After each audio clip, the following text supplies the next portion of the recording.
안녕하십니까. 거짓과 진실의 우종창 기자입니다. 오늘 이 시간에는 안종범 업무수첩에 숨어있는 충격적인 사실 한 가지를 공개하겠습니다.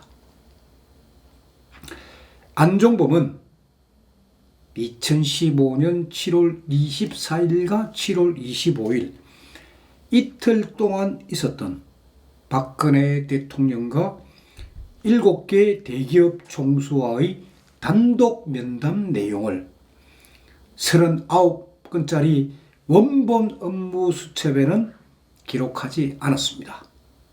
원본 업무수첩에는 대통령과 대기업 총수와의 단독 면담 기록이 없습니다. 조금 더 구체적으로 말씀드리면 원본 수첩 39건에는 2015년 7월 20일에서 7월 27일 사이의 7일간 기록이 하나도 없습니다. 이 기간에 안종범은 업무수첩에 아무것도 기록하지 않았습니다. 이 부분이 참 중요합니다. 왜? 자, 박근혜 대통령께서 7개 대기업 총수를 만난 게 2015년 7월 24일하고 7월 25일 양일간입니다. 박근혜 대통령이 대기업 총수들에게 미르 및 K스포 재단 설립을 처음으로 알리고, 그리고 돈 내놔라 출연금 납부를 부탁한 날이 이때입니다. 또 박근혜 대통령이 삼성그룹 이재용 부회장에게 정유라에 대한 승마 지원을 요구했다는 것도 바로 이때라는 게 검찰의 주장이고 김세훈 판사의 판단이며, 그 증거가 안종범 업무수첩이라는 겁니다. 안종범 업무수첩에 그런 내용이 기록되어 있다는 겁니다. 그러나 안종범은 39건짜리 원본 업무수첩에 2015년 7월 24일과 25일에 있었던 대통령과 대기업 총수와의 단독 면담 내용을 기록하지 않았습니다. 그 내용은 조작된 업무수첩 11권에만 등장합니다. 바로 제가 방금 말씀드린 이게 뭐냐, 이 말이 뭐냐, 그러니까 11권짜리 업무수첩은 나중에 작성된, 나중에 안종범이 작성한 조작본이라는 그 결정적인 증거인 겁니다.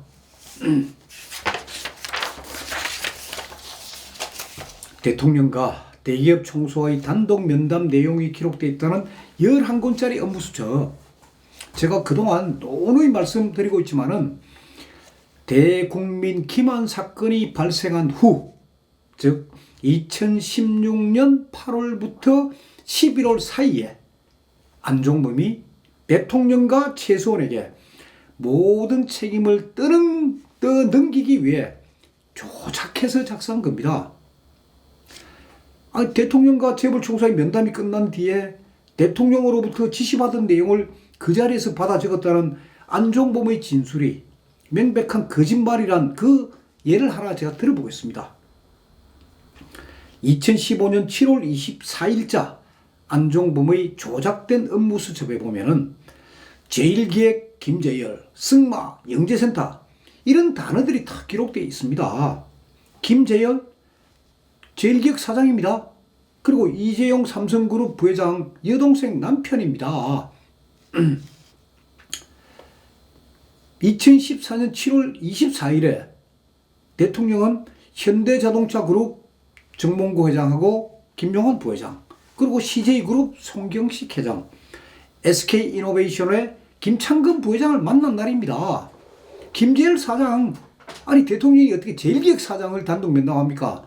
김재열 사장 대통령과 단독 면담을 한 분이 아닙니다. 그럼에도 안종범이 업무수첩에 김재열 사장, 승마, 영재센터라는 단어를 기록해 놓은 게 그게 무슨 의도입니까? 대통령이 동계스포츠 영재센터 승마 지원 이거 다 개입했다. 그거를 의도적으로 개입했다는 그 증거로 그런 허위 내용을 다 업무수첩에 기록해 놓은 겁니다. 조작된 11권짜리 업무수첩에. 따라서 이 조작된 업무수첩을 근거로 박근혜 대통령에게 징역 24년을 선고한 1심 판결은 항소심에서 당연히 파기되어야 하고 대통령 사건은 원점에서부터 다시 검토해야 합니다. 자, 그러면 이 39건짜리 원본 수첩에 대통령과 대기업 총수와의 단독 면담 그 내용이 기록되어 있지 않다는 걸 제가 어떻게 알았겠습니까? 저도 검찰 조서에 첨부되어 있는 참 여러 종류의 업무수첩 제가 복사본을 살피다 보니까 같은 연도 같은 날짜의 기록에서 약간씩 차이가 있는 걸 발견했습니다. 제가 어떤 데는 들어있고 어떤 데는 빠져있고 어떤 데 다른 사람 이름 있고 그래서 안종범이라는 한 사람이 같은 날에 있었던 일을 기록한 것인데 업무수첩마다 왜 차이가 나는지 참 의아했습니다. 그렇다고 제가 업무수첩 전부를 가지고 있는 것도 아니고 그래서 지난 시간에 이미 말씀드린 대로 저는 한국일보 그 특별지휘팀에게 딱 한 가지를 부탁했습니다. 39건짜리 원본 수첩 중에서 2015년 7월 24일 그리고 7월 25일 그 이틀 동안의 기록만 한번 꼭 좀 보여달라 하고 제가 특별히 부탁을 했습니다. 한국일보 특별지휘팀이 확인한 그 결과를 제게 알려왔습니다. 원본 수첩 39건에는 2015년 7월 7일부터 7월 19일까지는 매일매일의 기록이 다 있다는 겁니다. 그런데 놀랍게도 7월 20일부터 7월 27일까지는 아무런 기록이 없다는 거예요. 그리고 그 다음에 7월 28일부터 8월 10일로 쫙 이어진다는 거예요, 기록이. 한국일보 특별지휘팀도 제가 그 부분만 좀 살펴달라고 해서 또 보니까 기록이 없다는 거예요. 그러면서 자기네들도 이건 진짜 몰랐다는 거예요. 왜? 꼼꼼하게 다 안 보니까. 그러면 안종범은 왜 원본 수첩에 대통령과 대기업 총수와의 단독 면담 내용을 왜 기록 안 했을까요? 그리고 왜 조작된 업무수첩 11권에만 기록을 했을까요? 그 부분은 안종범을 증인으로 신청해서 법정에서 직접 물어봐야 됩니다. 불행하게도 대통령 사건의 1심 재판에서 안종범에게 이 부분을 질문한 그런 경우가 한 번도 없었습니다. 이 부분을 어느 누구도 질문을 안 했습니다. 지적도 안 했습니다. 왜? 검찰이 대통령과 최소한 피고인의 변호인단에게 업무수첩 원본이라면서 몇 건은 보여줬습니다. 몇 건. 그러나 39건짜리 원본이다. 이거는 11건짜리 조작본이다. 구분해서 안 보여줬습니다. 그러니까 이런 내용을 전혀 몰랐던 거예요. 저도 몰랐던 겁니다. 그렇기 때문에 항소심 재판에서는 반드시 안종범을 증인으로 불러내가지고 이 부분을 집중해서 추궁해야 합니다.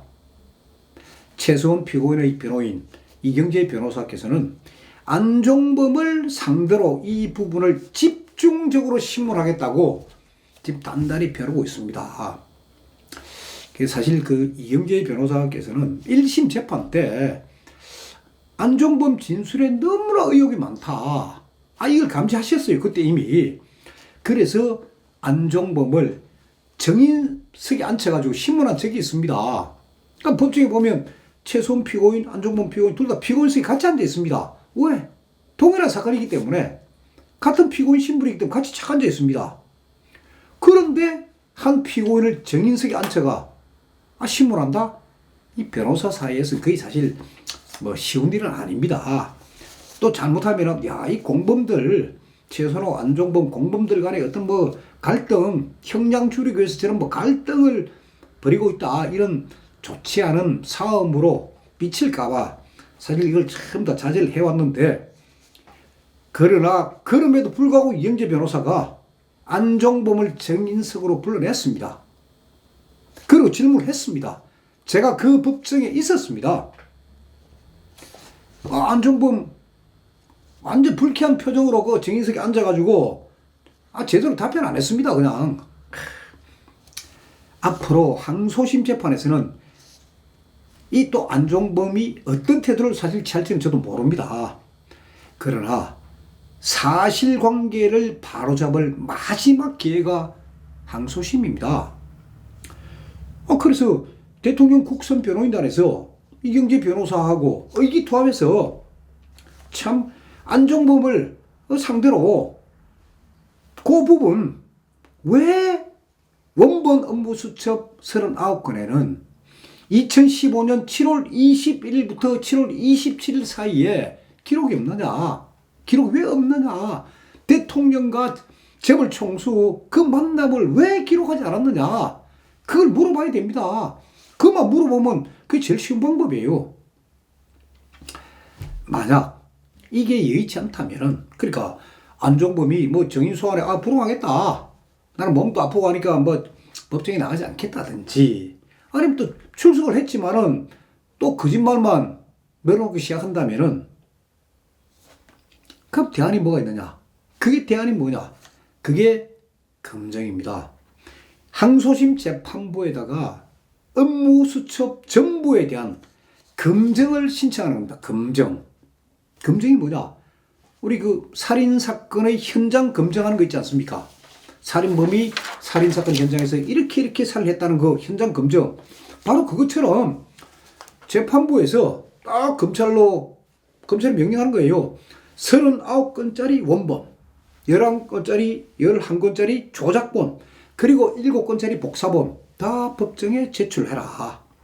딱 법정에 제출하게 해가지고, 그리고 날짜별로 딱 같은 날짜 택약 날짜별로 비교를 하는 거, 그게 바로 검증입니다. 시간이 걸리는 일 아닙니다. 검찰이 제출만 하면 딱 열어보면 되니까요. 재판부에서 이런 의지만 갖고 있다면 검증은 충분히 가능하다고 확신합니다. 그리고 안종범 업무수첩에 대한 법정에서의 검증이 이게 받아들여진다면 대통령 사건은 아주 새로운 국면을 맞이하게 됩니다. 오늘 이 시간에 저는 몇 가지 새로운 소식들, 그리고 거짓과 진실의 앞으로의 진로에 대해서 조금 설명하는 그 시간을 좀 갖도록 하겠습니다. 지난번 시간에 저는 그 최수원 피고인이 긴급 수술을 요하는 암에 걸렸다, 암이란 진단을 받았다. 그래서 5월 10일 날 암 수술을 위해서 외부 병원, 구치소가 아닌 외부 병원에 입원을 하고, 그리고 5월 11일 날 그 다음에 전신 마취를 하고 난 뒤에 수술을 받는다 하는 이야기를 한 적이 있습니다. 그리고 이 수술을 앞두고 최수원 피고인은 이 항소심 법정에서 딸 정유라 수술실에 들어가기 전에 한번 만났으면 진짜 희망합니다. 그걸 재판부에 애원을 했습니다. 5월 8일이 어버이날입니다. 5월 8일 어버이날 정유라가 동부구치소에 어머니 최수원을 면회하기 위해 동부구치소를 갔습니다. 가서 어머니 면회를 신청했습니다. 구치소에서 정유라를 불러가지고 면회가 안 된다는 겁니다. 면회 안 된다, 돌아가라고. 왜? 최수원 피고인하고 딸 정유라는 2대 입시 비리의 공범이다. 그렇기 때문에 면회할 수 없다.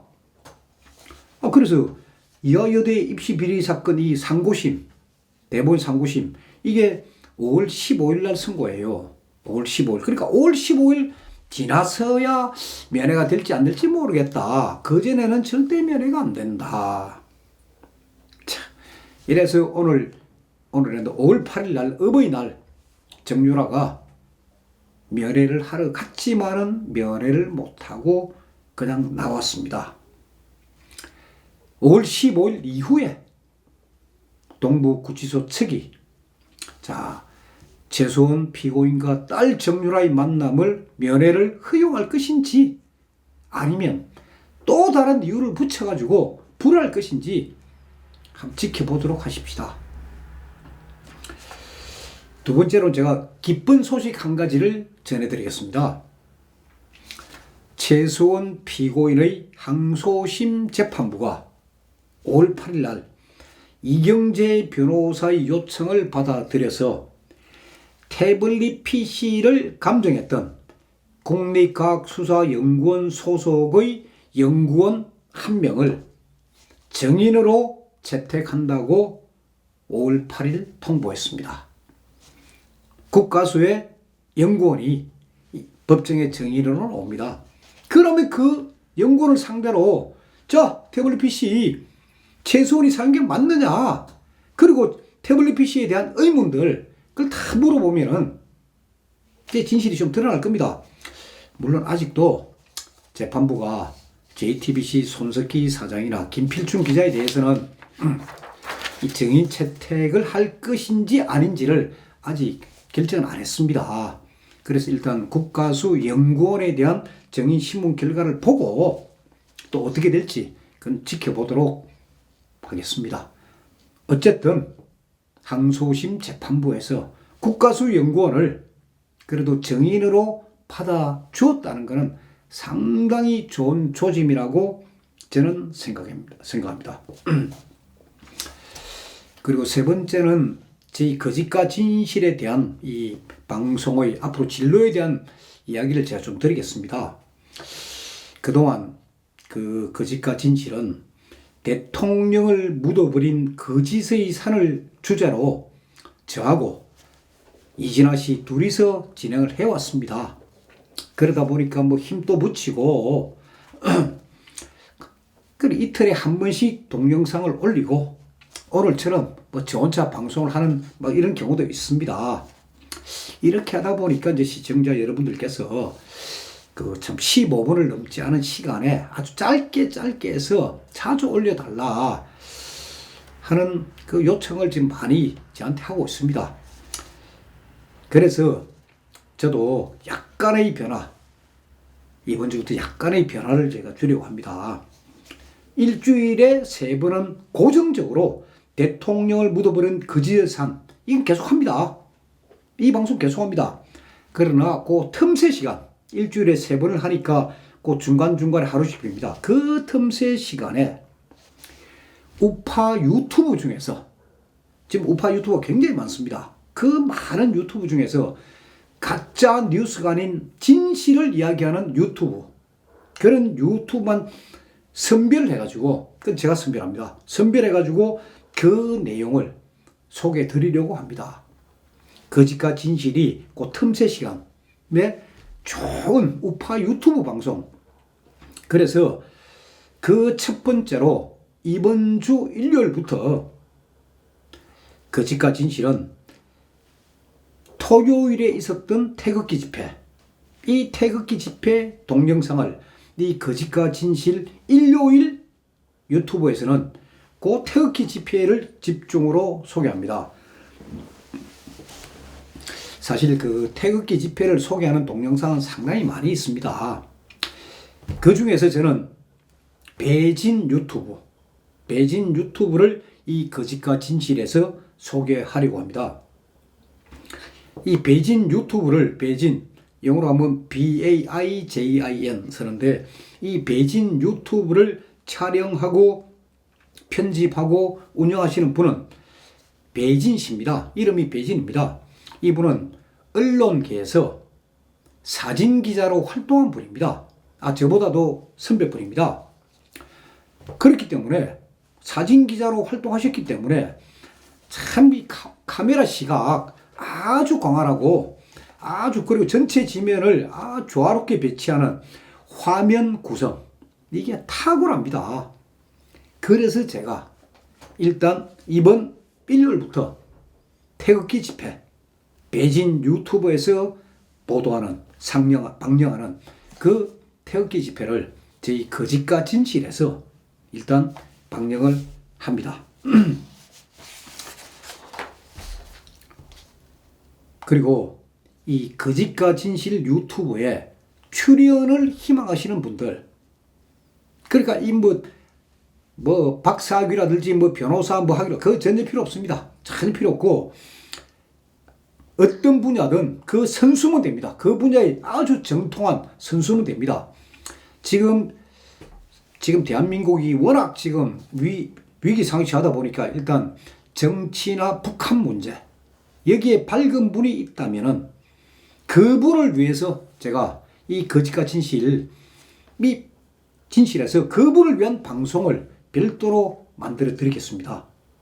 그리고 거짓과 진실을 보면서 궁금한 내용이 있는 분들, 물론 저한테 전화도 하시는 분이 많이 있는데 그런 궁금한 내용이 있으신 분들은 직접 제 방송에 출연해 주십시오. 출연해가지고 저한테 물어보세요. 저를 상대로 모든 궁금증을 물어보고 그리고 제가 궁금증을 풀어주는 그런 시간도 제가 가지도록 하겠습니다. 이런 식으로 제가 이 거짓과 진실 이 영역을 점점 확대를 해가지고 제가 희망하는 바는 거짓과 진실이란 이 유튜브가 우파 유튜브 방송의 사령부 역할을 하자. 그래서 사령부가 되어가지고 하루에 몇 시간씩, 예를 들면 오후 2시부터 오후 5시까지라든지 하루에 몇 시간씩 우파 유튜브 방송, 그것도 진실된 내용만을 집중으로 보도하는, 거기에는 물론 거짓과 진실이 있을 수도 있고 태극기 집회도 있을 수 있고 거기에는 음악도 있을 수가 있고 소위 시사문제 전문가들의 나와가지고 하는 시사문제 점검하는 자리도 가질 수 있습니다. 그런 방송, 그런 유튜브 방송국 그걸 제가 참 개설하고 싶은 게 제 희망사항입니다. 지금은 구상 단계이기 때문에 앞으로 진행되는 과정을 지켜보시기 바랍니다. 감사합니다.